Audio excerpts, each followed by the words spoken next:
क्या हमारी किताब है, बहुत किताबें पढ़ी मैंने, हर कोई बड़ी बड़ी बातें, इसने इसको खाना खिलाया, इसने उसको पानी पिलाया, इसने इसको पैसे दिए, ये इसको वहां छोड़ के आया। बुरी बातें अपने बारे में लिखते ही नहीं है। लेकिन हमारी बाइबल देखो, आदम ने फल खाया, इसहाक ने झूठ बोला, अब्राहम ने झूठ बोला, याकूब ने गलत काम किए, मूसा से हत्या हो गई, शिमशोन व्यभिचार में गिरा, सुलेमान ने 1000 बीवियां रखी, दाऊद व्यभिचार में गिरा, यशाया घमंड करता था, लोगों पे हाय हाय कहता था, पतरस ने 3 बार इनकार किया, पौलुस को देखो, उसने कलीसियाओं को मारा पीटा। ओ मुझे बताइए क्यों परमेश्वर ने इन लोग की गलतियां लिखी हैं? ताकि आपको समझा सके कि देखो मैंने कुछ नहीं छुपाया है, ये सच्चा खुदा है।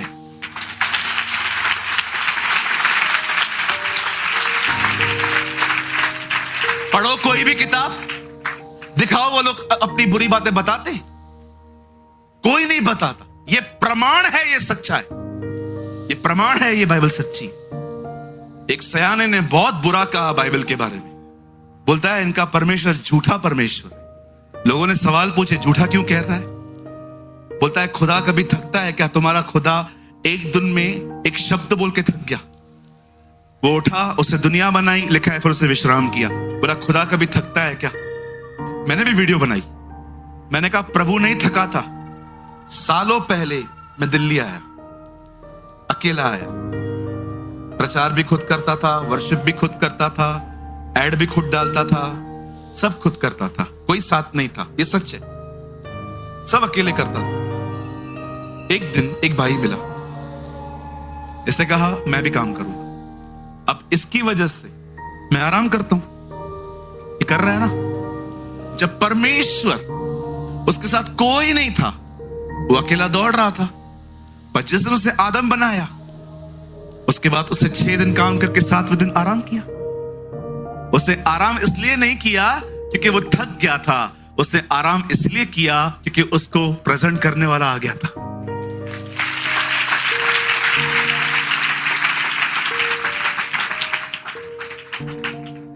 ये बाइबल समझना है ना, इधर देखो, ये अपनी बुद्धि से कुछ नहीं आएगा। अनपढ़ों ने ऐसी किताबें लिखी हैं, पढ़े लिखों को समझ में नहीं आ रही।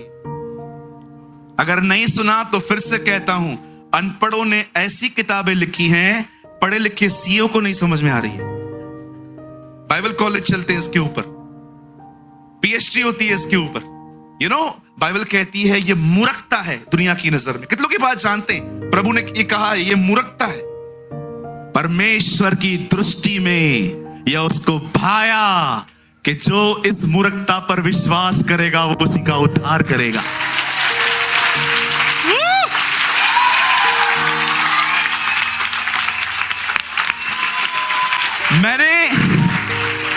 मैंने देखा है, अरे मैंने देखा है, गांव वालों को जीसस समझ में आता है, इन शहर वाले पढ़े लिखों को नहीं आता।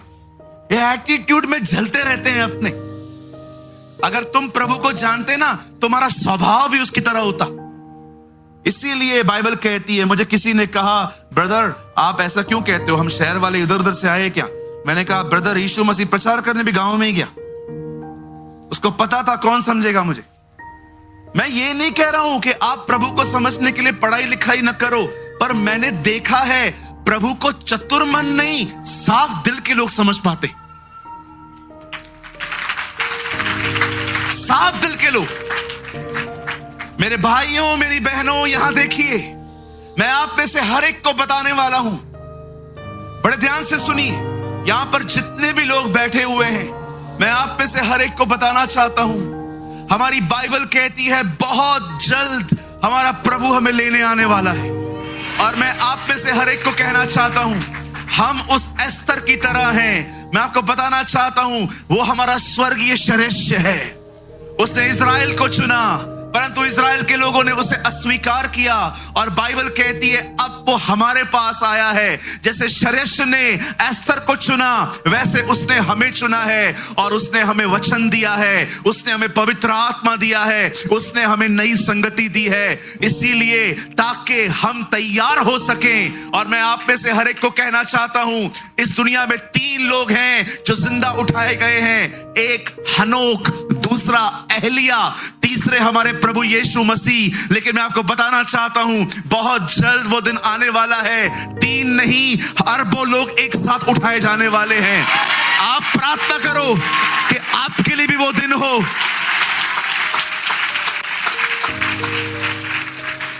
आज मैं इस सभा में आप सबसे पूछना चाहता हूं, क्या आप उसके आने के लिए तैयार हो रहे हैं? क्या आप तैयार हो रहे हैं? सूरज भाई, क्या होता है तैयार होना? परमेश्वर ने आपको अपना पवित्र आत्मा दिया है, परमेश्वर ने आपको अपना वचन दिया है, परमेश्वर ने आपको अपने अगुवे, पास्टर्स, लीडर्स, प्रॉफिट्स दिए हैं। पता है क्यों? ताकि आपका चरित्र बदल पाए। अगर आप चाहते हो ना परमेश्वर और आप एक हो, परमेश्वर के लाइक्स और परमेश्वर के डिसलाइक्स को समझो। मीटिंग पूरी हो गई, अब 2 बहनें साथ में जा रही हैं। वचन बहुत अच्छा था आज। मैंने है ना एस्तर की किताब पढ़ी है, लेकिन जिस तरह से आज पास्टर प्रेमानी ने बताया ना, वो मुझे अच्छा लगा। खुदा कितना खुश होता होगा ऐसी बहनों से। लेकिन कुछ बहनें यहां से निकलते ही, चल अभी घर पे वापस उसका मुंह देखना है। क्यों, क्या हुआ बहन? वही अभी बैठी होगी मुंह फुला के, 9:30 बज गए हैं, अभी तक आई नहीं है। Understand his likes and dislikes. मैं हमेशा खुदा से कहता हूं, जब भी मैं कुछ कहूं, अप्रूवल दे, क्या ये सही था? और अगर अप्रूवल नहीं है तो मुझे डिलीट करना चाहिए। फिर मैं आपको एक बात कहूं, अगर आपको किसी को दोष लगाने, क्रिटिसाइज करने के लिए बहुत सारी बातें हैं, कृपया अपना मुंह बंद रखो। आप सारे रिश्ते गंवा दोगे। अपना मुंह सिर्फ लोगों को उत्साहित करने के लिए खोलो। आइए अपने पास वाले से कहिए, अपना मुंह उत्साहित करने के लिए खोलो।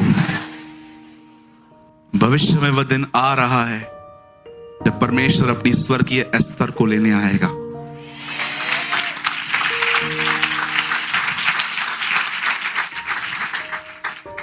तैयार हो जाइए। इसे सिर्फ पढ़िए मत, इसका उपयोग करिए कि चरित्र बदला जाए। सिर्फ प्रार्थना मत करिए, प्रार्थना में परमेश्वर को पुकारिए कि वो आपको चेंज करे। जब आप संगति में आते हैं, सिर्फ लोगों को ये मत दिखाओ आपको कितना ज्ञान है, आपको कितनी अच्छी आवाज है, आप कितने सुपीरियर हो, आप कितने पुराने मसीह हो। लोगों को अपनी स्पिरिचुअल लाइफ दिखाकर शो ऑफ मत करो। संगति में एक दूसरे की मदद करो, हेल्प करो, सहायता करो। संगति इसीलिए होती है ताकि हम एक दूसरे की सहायता कर सके, मदद कर सके। आजकल संगतियों में देखा है होता क्या है, सिर्फ एक आदमी दूसरे आदमी को दिखाने की कोशिश करता है, मुझे अन्य भाषा है, मैं पास्टर का बेटा हूं, मैं पास्टर की बेटी हूं, मुझे सूरज भाई फोन करते होंगे, मैं स्पेशल हूं, मैं ये हूं, मैं वो हूं। ये सब करने की क्या जरूरत है? एक दूसरे की मदद करो, सहायता करो। संगति क्यों होती है? ताकि हम एक दूसरे की मदद करें, हम एक दूसरे को उठाएं, हम एक दूसरे को जिलाएं, हम एक दूसरे से बातें करें।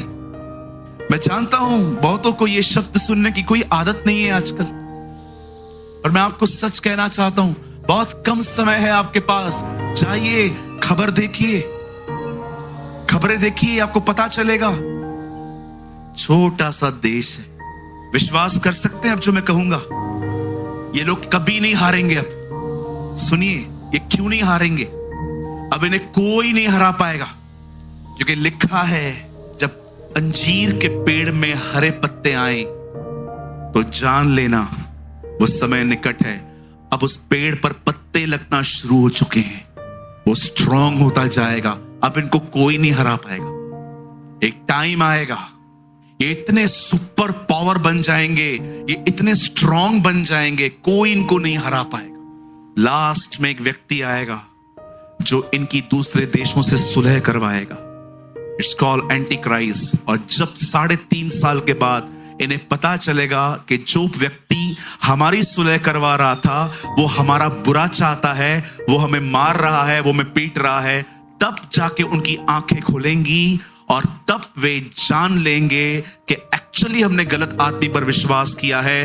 जब तुम उस उजाड़ने वाली वस्तु को, जिसको पाठक खुद समझे, हैकल में खड़ा हुआ देखो, तो जान लेना कि इस्राएल का नाश होना निकट है। जब 3.5 साल के बाद उनकी आंखें खुलेंगी कि हमने जिस पर भरोसा किया है ये तो हमारा विरोधी है, तब जाके वो यीशु को समझेंगे, उसे पुकारेंगे, तब वो वचन पूरा होगा जो लिखा है, तुम मुझे तब तक नहीं देखोगे जब तक यह न कहोगे, धन्य है वह जो प्रभु के नाम से आता है।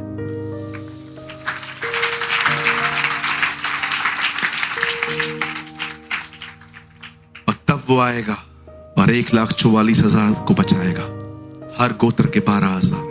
और उसके बाद लिखा है वो इस पृथ्वी को चादर के नाई लपेट के फेंक देगा और एक नई दुनिया बनाएगा। आप जानते हो आज दिन और रात हो रहे हैं, जैसे वो नया ले आएगा, इस युग का अंत खत्म हो जाएगा और एक ऐसा युग आएगा, न कभी दिन है वहां, न कभी वहां रात होगी। लिखा है परमेश्वर के अंदर से ज्योति निकलेगी और उसी से पूरा नगर चमकेगा।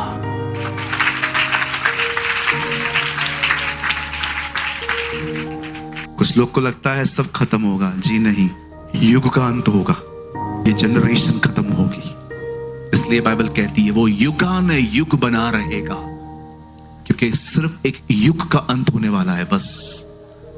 इसलिए लिखा है वो युगान युग रहता है, युगान युग। आज कितने लोग हैं जो ठान रहे हैं कि आज से तैयारी करेंगे? गुड, मुझे आपसे यही उम्मीद थी कि आप में से हर कोई यही सोचेगा कि हमें तैयार होना चाहिए। आमीन।